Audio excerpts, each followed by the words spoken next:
Le trailer de ce petit jeu qui est donc Jurassic Park Survival est sorti cette nuit. Vidéo réaction qui est sortie pour moi il y a quelques minutes. Hein, je vais peut-être pas vous montrer ça, je vais peut-être aller le voir sur une fenêtre que vous ne verrez pas. Il est sorti il y a 13 minutes. Voilà, donc il est sorti littéralement il y a quelques minutes pour moi et quelques heures grand max pour vous. Nous allons aujourd'hui analyser ce trailer parce que vous connaissez mon amour pour Jurassic Park et qu'il y a beaucoup de choses à dire sur 2 minutes de contenu, notamment au niveau de l'histoire du jeu, parce qu'aujourd'hui on va essayer de comprendre quand se passera Jurassic Park Survival. Bien évidemment, ça porte le titre Jurassic Park, donc déjà ça va se passer à l'ère de Jurassic Park, ça veut dire pas à l'ère de Jurassic World, et surtout ça veut dire que ça se passera plus ou moins dans les instants de Jurassic Park.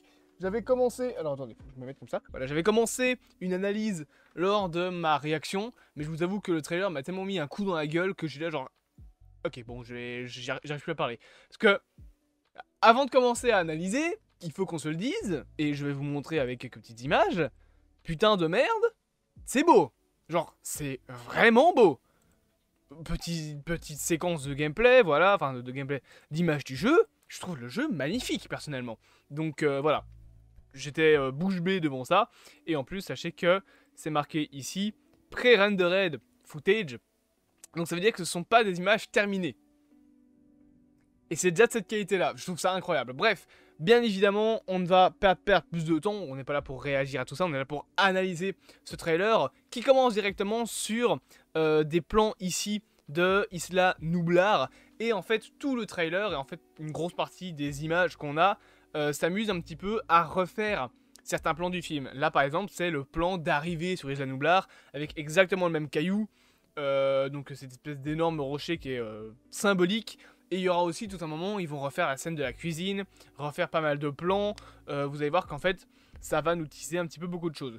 On peut pas vraiment analyser grand chose, bien qu'on peut avoir l'impression que l'île est dans un état plutôt correct. Et vous allez voir que c'est un de ces nombreux éléments qui me font dire que clairement Jurassic Park Survival se passe quelques heures grand max, genre à mon avis la nuit même de la fin du film.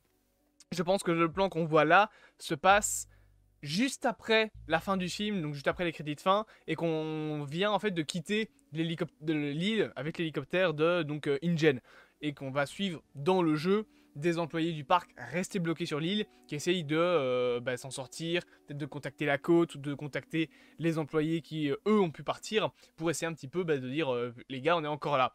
Ce qui me fait dire ça, c'est l'état actuel de l'île.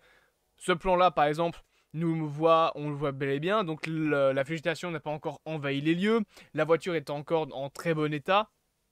Tu vois bien qu'en fait, elle est neuve, que c'est la voiture qui a été utilisée à la fin du film pour que tout le monde reparte de l'île. Cependant, on voit que l'électricité est coupée. Donc c'est pour ça que je pense que ça se passera plusieurs heures après dans la plupart des éléments du jeu. À mon avis, ce sera en gros globalement un jeu où on suivra l'île juste après, mais quelques heures après, donc où Hammond a annoncé voilà, qu'il fallait tout couper, etc. et abandonner entre guillemets l'île avant de essayer peut-être de la canaliser pour éviter que certains dinosaures s'échappent. Donc voilà, on a ici donc la petite voiture qui est encore en excellent état. On a ici des plans qui nous montrent que la voiture dans laquelle étaient Tim et Alex et je sais plus comment il s'appelle, Alan. Tim, Alex et Alan, donc c'est ça. Non, c'est pas Alex, je me trompe toujours, je dis Alex, mais c'est Lex, la fille, pas Alex. Donc ces trois petits bonhommes étaient dans cette voiture, cette fameuse voiture qui est tombée dans un fossé.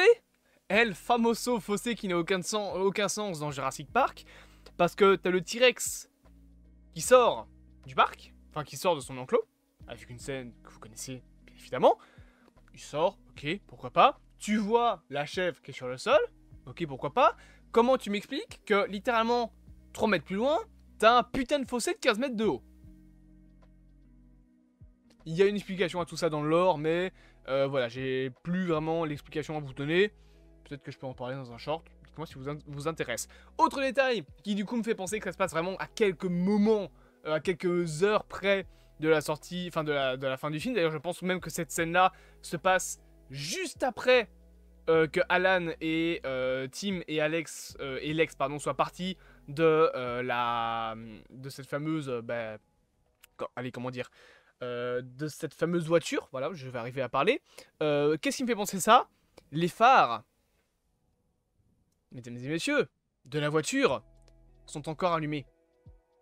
La voiture vient de toucher le sol. On vient de terminer la séquence où la voiture tombe avec Alan et Tim encore dedans et fait bang. Les phares de la voiture sont encore allumés. Ils viennent de partir. Tu vois la porte qui est ouverte. Le jeu va, à mon avis, se passer en même temps et juste après. Vous allez voir dans d'autres détails que, clairement, c'est ça qui arrive. Donc, la voiture est présente, encore en plus ou moins bon état. On voit qu'il y a encore de l'électricité un peu partout. La seconde voiture est ici. Tu as les Gallimimus qui semblent être partis. Et, encore une fois, les phares sont encore allumés. L'électricité est encore présente sur l'île. Je rappelle que dans Jurassic Park, ils rebootent le système électrique. Donc toute l'électricité est coupée. Et les voitures sont redémarrées manuellement normalement. Donc ça se passe probablement, cette scène-là se passe même probablement avant le reboot du système automatique. Enfin du système électrique du parc. Donc qui se fait durant la journée. Donc clairement, ça montre la temporalité du jeu. Et autre détail qui montre cette temporalité, c'est le chapeau de Alan. Qui vient de se faire écraser par un Gallimimus, mais c'est pas grave. Le chapeau de Alan est encore en parfait état. Il a rien. Il n'y a même pas un petit peu de poussière, il n'y a même pas un insecte dessus. Donc clairement, le jeu va suivre les éléments du film en même temps, plus ou moins. On va continuer bien évidemment à analyser tout ça. On a un plan ici sur le centre des visiteurs. Encore une fois, ça se passe probablement avant le reboot du système électrique de l'île, dans le sens où c'est encore la tempête, la fameuse tempête qui fait que l'électricité est coupée. Ça et le fait que Dennis a foutu la merde sur l'île, avec l'extinction de tout le système électrique et donc des systèmes de sécurité des enclos, c'est abruti fini. Et aussi, le centre des visiteurs est en excellent état. Je pense que ça se passe soit au même moment, soit un peu après que le T-Rex se soit échappé de son enclos. Parce qu'il y a encore la tempête sur Isla Nublar, t'as encore le centre des visiteurs qui est en bon état. Alors oui, l'électricité semble éteinte, mais peut-être qu'ils l'éteignent la nuit. Globalement, c'est encore allumé. Donc, enfin, c'est encore en bon état. Mais, cependant, ici, et là c'est des petits détails qui sont un peu bizarres, ça se passe juste après la fin du film. Donc cette partie-là se passe après le film, la nuit d'après. Dans le sens où tu vois que c'est encore en bon état. Il y a encore quelques lumières qui sont allumées. On le voit, je sais pas si vous... Non, vous verrez pas ma souris, mais en bas de l'escalier, tu vois bien que c'est des lumières pas de jour, parce que la lumière ne passe pas par là. Mais par contre, tu as déjà eu le combat avec les dinosaures, puisque le squelette du brachiosaure et du T-Rex, enfin je sais pas si c'est un brachiosaure, si c'est un brachiosaure je crois, en tout cas des deux dinosaures, donc les squelettes des deux dinosaures sont encore présents et cassés, et ils viennent d'être cassés, donc ça se passe juste après la fin du film. Cependant ça veut dire qu'il y aurait du coup une nouvelle tempête. Il y a des éléments qui sont un peu bizarres, parce que bon, Isla Nublar qui se prend 2 fois la même tempête dans la gueule, je veux bien que c'est une île avec un climat tropical, mais il faut quand même pas exagérer. Cependant, on voit que donc il y a encore tout qui est en très bon état en tout cas.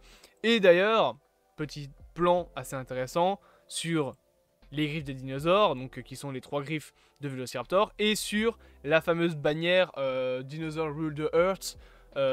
Celle qui tombe et qu'on voit notamment dans Jurassic World, etc., etc.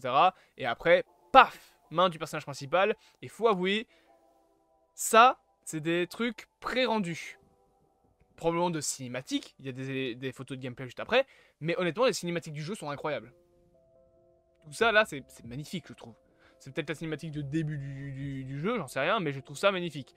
Petit Dilophosaure qui est présent, on voit que donc il y a encore un peu d'électricité. Ça se passe juste après donc le combat avec le T-Rex et le Raptor. Et alors là, je vais vous laisser passer la séquence, mais va y avoir tout un moment où le trailer s'amuse à refaire la séquence de combat, enfin pas de combat, mais la séquence avec les deux raptors dans la cuisine.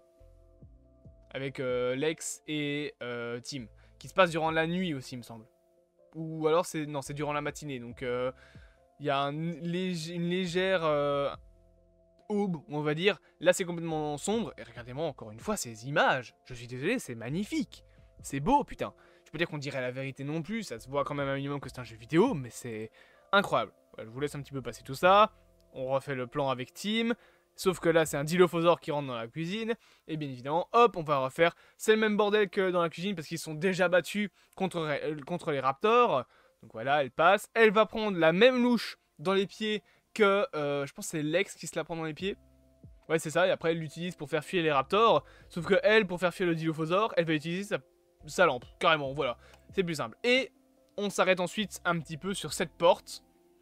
Pour ceux qui n'ont pas vu ou qui ne se souviennent pas, je rappelle que dans cette porte, dans ce cold storage, donc dans cette chambre froide, il y a un raptor.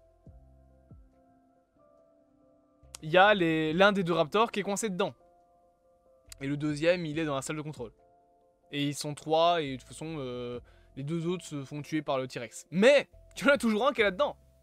Sur les 3 raptors qu'il y a, parce qu'ils sont 3 plus un petit bébé, mais qui sont morts avec. Mais ils sont 3 grands, on va dire. C'est 3 mâles. Enfin, non, c'est 3 femelles, je crois. Ouais, c'est 3 femelles. De toute façon, il n'y a pas de mâles dans le parc, mais voilà, il y a 3 Vélociraptors.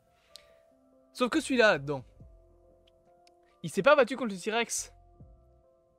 Il y a encore un raptor. Et je pense que ce raptor sera, entre guillemets, l'antagoniste principal. Parce que par la suite, dans le trailer, on va beaucoup plus se centrer sur cette fameuse porte. Vous allez voir, bien évidemment, on va teaser le fait que le raptor va arriver. Donc je pense que ce sera l'un des dinosaures, on va dire principaux, même si est-ce qu'on peut vraiment appeler ça un antagoniste principal. Bref, on se centre un petit peu là-dessus. Là, il y a tous des moments qui sont pas spécialement à analyser, mais on voit le petit Dilophosaure qui a probablement tué Dennis. Alors c'est peut-être pas celui-là précisément, parce que des Dilophosaures, il y en a, je pense qu'ils sont 3 également. Il y a 3 dilos, je pense, dans le parc. Il y en a au moins 2, parce que t'as celui qui bouffe Nedry et celui qui lui fait peur. C'est pas les mêmes, attention. Pour ceux qui ne le sauraient pas, c'est pas les mêmes Dilophosaures, il y en a bien 2. Dans la fameuse scène, t'as celui qui rentre dans la voiture quand Dennis part, et t'as celui qui joue avec Dennis. Tout simplement. Donc là, paf, voilà. Truc intéressant, là vous avez pas le son, et techniquement je peux vous le mettre rapidement. Hop. Elle appelle. Et je pense que... Donc, voilà. Elle dit « Is everyone there ?» Donc, est-ce qu'il y a quelqu'un? Elle utilise encore la petite radio. Donc, ça montre que, clairement, cet employé-là pense que le parc est encore actif et ne sait pas ce qui se passe. Et après, bien évidemment, ce magnifique bruit, c'est ce petit bruit tout mignon. Quand tu découvres Jurassic Park pour la première fois, le truc, il te fait un petit cri tout tranquille. Là, t'as l'impression que c'est une petite bête inoffensive. Et après, bien évidemment, voilà. Hein, c'est une petite bête inoffensive qui a une putain de collerette. Tu vois bien que c'est pas une bête inoffensive. Alors oui, je sais, c'est pas un vrai dilophosaure, en réalité il ressemble pas à ça, m'en fous. Donc après, voilà, des petites images. Où elle, d'ailleurs, intéressant, je l'ai pas remarqué, ça je l'ai remarqué au deuxième visionnage du trailer. On va en parler, mais il crache du venin. Enfin, il crache, je sais pas si c'est du venin ou de l'acide qui crache, dilophosaure, je ne m'en rappelle plus. Mais en tout cas, il essaye de cracher sur sur ce fameux petit personnage, qui n'est pas nommé d'ailleurs. Il n'est pas nommé.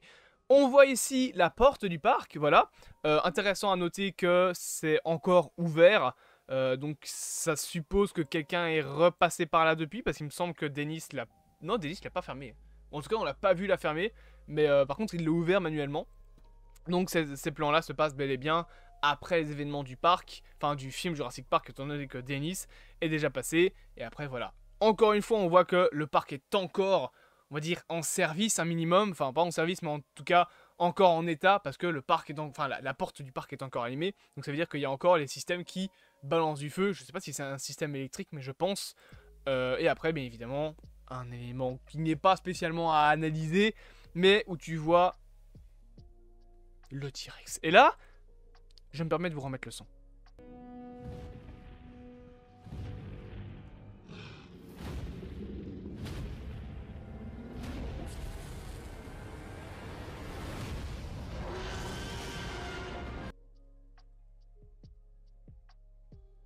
Elle est pas magnifique, Roberta? Oui, bah alors, encore une fois, pour ceux qui connaissent pas l'ordre de Jurassic Park, le T-Rex techniquement s'appelle Roberta. En tout cas, celui de Jurassic Park. Et je pense que le mâle de Jurassic Park 2 s'appelle Diego, mais je suis pas sûr. De toute façon, on s'en fout, il est mort. Mais elle, ce fameux tyrannosaure qu'on voit dans Jurassic Park 1, dans Jurassic Park 2 et dans Jurassic World 1, 2, 3, s'appelle Roberta. Vous pouvez aller vérifier sur Google. On peut également, pas vraiment analyser, mais on peut également préciser qu'elle semble utiliser une petite lampe, ce qui serait une manière de montrer que c'est quelque chose de connu par les employés du parc, ce fameux système pour éloigner les dinosaures, ou alors juste elle est hyper maligne. Voilà. Non, plus sérieusement, je pense que c'était dans les trucs que les gens sont censés savoir, en tout cas que les personnes qui travaillent au parc doivent savoir, c'est que pour éloigner un dinosaure, apparemment la lumière semble bien fonctionner. Bon là, globalement, Roberta, elle a pas l'air d'en avoir grand chose à foutre de ta petite lumière, mais voilà. Mais qu'elle est magnifique. Après bon, voilà. Ici, on va avoir des images de gameplay qui nous montrent un petit côté parcours et intéressant à montrer. C'est, attention, les premières images de gameplay, ça me fait penser au Jurassic Park The Ride. Alors c'est une attraction qui n'existe pas dans l'ordre de Jurassic Park vu que c'est une attraction réelle, mais vous savez les bateaux de l'attraction de Universal Studios à Hollywood, donc le parc Universal Studios, ont exactement la même gueule. Donc je me demande si on va pas voir dans le jeu pardon, des parcs, en tout cas des morceaux du parc Jurassic Park qui ne sont pas vus dans le film. Je pense notamment à la volière qui existe dans l'ordre de Jurassic Park, mais qui n'a pas été vue dans le film. Pourtant il y a des photos et tout bazar. Et normalement dans le bouquin Alan y va. Enfin, le groupe de Alan qui va visiter le parc vont à la volière et peut-être qu'on peut voir des attractions de Jurassic Park qui n'ont pas été montrées dans le film. Et après voilà, tu as des petits morceaux de parcours. Et là, faut préciser que les images que vous allez voir sont des images alpha. Et ça, c'est in-game. Et je suis désolé, pour des images alpha in-game, je trouve ça magnifique. Alors, on a le petit Vélociraptor qui est présent, bien évidemment. Le petit Tyrannosaure qui est magnifique, je trouve. Honnêtement, le jeu est très très beau. Graphiquement, j'ai rien à redire dessus. Les images pas de gameplay, justement, de cinématique, c'est une dinguerie comment c'est beau. Et les images de gameplay, honnêtement, je suis désolé, si vous trouvez ça moche, ben vous trouvez tout moche, les gars. Ça, c'est magnifique. Alors, après, il faudra voir, bien évidemment, avec votre machine. Moi, je pense qu'avec ma putain de RTX dedans, ce jeu, je vais pouvoir bien le faire tourner. Je sais pas sur quoi il sort. Est-ce que c'est une exclusivité Xbox ou quoi? Oh, bah oui, attends, c'est un jeu qui sort sur Xbox, c'est une exclusivité Xbox, donc il sortira aussi sur PC. Let's go! Ça, je suis content. Et du coup, voilà, des petites images, et bien évidemment, le logo Jurassic Park Survival. Et on a, comme j'ai dit, le plan de la porte qui s'ouvre. Je sais pas ce que vous en pensez, j'avais envie de reparler un peu du trailer, mais les gars, je suis dans une hype. Mais je pense que je n'ai jamais été autant hypé par un jeu vidéo que par ce jeu là, parce que vraiment Jurassic Park c'est mon petit bébé à moi. Voilà, je surkiffe mes grands morts ce film, c'est mon film préféré d'ailleurs, Jurassic Park 1. Et le fait de voir un jeu comme ça qui se passe dans les mêmes moments entre guillemets que le film, je trouve ça juste insane comme idée. Il y avait déjà cette idée là avec Jurassic Park The Game, mais le jeu a extrêmement mal vieilli. Et de toute façon il était bon, mais voilà, globalement il était pas terrible. Là le jeu il a l'air incroyable, il a l'air un peu d'avoir du platformer et tout bazar, donc ça peut être très cool à voir. Globalement voilà, j'ai juste extrêmement hâte de découvrir ce petit jeu, et en plus il sortira sur PC, je pense que je vais me l'acheter. J'espère donc que cette petite vidéo vous aura plu, bien évidemment n'hésitez pas à vous abonner, à partager, à liker et à commenter cette vidéo, et on se dit à bientôt pour de prochaines aventures.